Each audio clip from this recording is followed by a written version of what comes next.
A rotina que eu tenho é aquela rotina de mãe, né?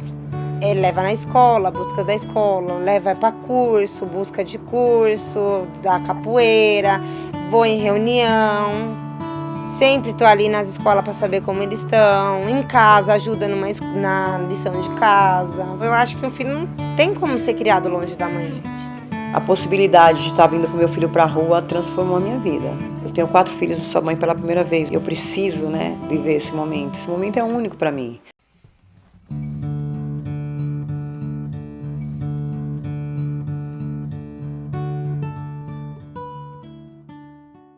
Tive meu filho algemado pelos pés e pelas mãos. Uma coisa assim bem forte. E aos 3 meses de vida ele teve que ir embora. Eu implorei para a diretoria que permitisse que eu ficasse com ele. Eu já estava quase em fase de semiaberto. Foi me negado e ele foi embora e meu mundo desabou.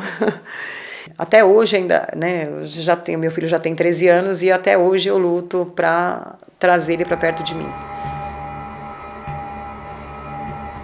Eu fui presa com 2 pedras, R$5 e um cachimbo. Fui enquadrada num 33, que é um tráfico de entorpecente. Mas era droga para o meu consumo. Foi traficar para comprar fralda e leite. Comprei a fralda e o leite, teve uma denúncia anônima no meu nome. Foi na rua, já chegaram puxando meu sutiã. Já saberam onde tinha droga, não tinha dinheiro, não tinha tudo. Meu filho estava no meu colo. O policial arrancou meu filho do meu colo, colocou dentro do carrinho que estava do meu lado. Aí ele puxou meu sutiã, começou a mexer nos meus bolsos, tudo na frente das crianças. Eu falei pra ele, não tem necessidade, meus filhos estão aqui presentes. No alto da minha prisão, eles estavam em 3 carros, se não me engano, tinham 9 a 10 policiais, que foi um conflito muito grande. Os usuários se revoltaram, porque eu estava gestante, eles começaram a me agredir no meio da rua, e me xingando, me gritando e me machucando. Ele me chamou de nóia, de lixo, e me qualificou como traficante. Eu não vendi droga para ninguém. Ele saiu me grudando, eu fui arrastada para dentro do carro. Quando eu cheguei, a minha sorte, eu estava vestindo uma cueca box no dia, porque quando eu cheguei dentro do carro, que estava descaracterizado, a minha calça estava no pé. Quer dizer, eu só não fiquei pelada por um milagre. Eu não sabia o que ia acontecer, não sabia o que podia acontecer comigo pelo fato de eu estar lá dentro, grávida. Porque você na rua, você sente uma dor, você vai para o hospital. Lá dentro não funciona assim. São gaiolas, São gaiolas e paredes. E são pessoas ociosas, entendeu? Você não tem nada, você só tem a parede e o ódio, Aquilo, além de ser uma tortura, é uma loucura, Porque você entra de um jeito e sai pior. Não foi só eu grávida que estava presa. Tinha muitas mulheres grávidas. Fazer um exame, tudo é uma burocracia. Então, é muito arriscado. A mulher tá grávida e tá numa situação daquela.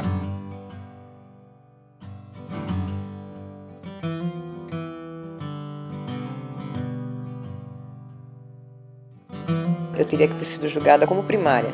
E ela me sentenciou como reincidente, Onde caberia uma pena de 1 ano e 8 meses, ela me deu 6 anos. Eu cumpri 6 meses, vim embora e estou aguardando se alguém enxerga que cabe uma sentença um pouco menor. Fizeram o pedido de uma encárcere, o juiz não aceitou, aí o advogado foi bem ousado e pediu habeas corpus. Aí o juiz aceitou, me deu habeas corpus, eu ganhei nenê, saí no dia 14, no dia 16 eu ganhei minha filha. A Nicole era como se ela fosse a nossa bonequinha de porcelana dentro de casa. A gente tem um cuidado assim duplicado com ela, justamente por tudo que ela passou. Não só no parto, mas também dentro da cadeia, porque muitas e muitas noites eu fui dormir chorando, com vontade de comer as coisas. Lá eu não me alimentava, eu vivia de água e serviço, de água e serviço, de água e serviço. E eu sei que meus filhos só podem contar comigo. Eu tiro base pelo tempo que eu fiquei presa. Que quando eu vim para casa, meus filhos estavam praticamente largados, com problema no conselho tutelar, problema de estar respondendo. Pelo que eles passaram, eles demonstravam isso com agressividade. Hoje em dia já são as crianças mais tranquilas, não dá problema na escola, não tem problema com familiar, não tem problema assim com nada. Graças a Deus a mãe chegou, eles se acalmaram. Tem muitos planos, mas eu tenho muito medo também. Não me jogo de cabeça em alguma coisa porque eu não sei meu dia de amanhã.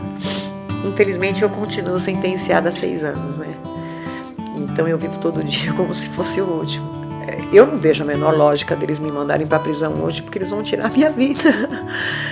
Eu acho que ele não vai entender, né? Talvez ele tem 3 anos. O que será que ele vai entender da vida se eu for arrancada dele de uma hora para outra, né? Será que ele vai ficar com ódio de mim por ter sumido da vida dele? Ou será que ele vai crescer com ódio do mundo que tirou? Até hoje eu tenho muito medo de procurar emprego, porque eu sei que vão puxar e vai constar o BO. Então é muito difícil, a pessoa quando passa por lá, você ir presa, é muito difícil conseguir o emprego. Eu tiro base hoje em dia porque assim, eu trabalho de fazer faxina, mas é em casa da minha prima, em casa de conhecido, em pessoas que me conhecem. Agora, para mim conseguir numa casa de uma outra pessoa que ela for pedir um antecedentes criminais, com certeza elas não vão deixar. Porque a pessoa põe na cabeça assim, não, porque a pessoa fez uma coisa de errado uma vez, ela pode fazer sempre. Eu trafiquei. Pode achar que eu vou entrar dentro da casa da pessoa para roubar.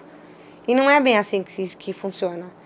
Eu acho que a pessoa merece uma oportunidade, só que tem muita gente que não pensa desse jeito.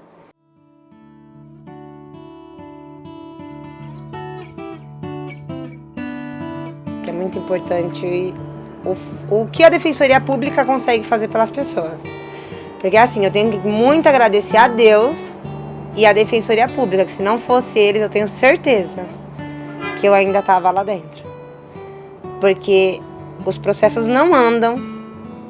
Não tem diferença se você está no seu processo, que você está gestante ou não. Não tem um pingo de diferença. Não tem diferença se você tem criança pequena. Entendeu? Para a justiça é assim, você fez errado, você tem que pagar e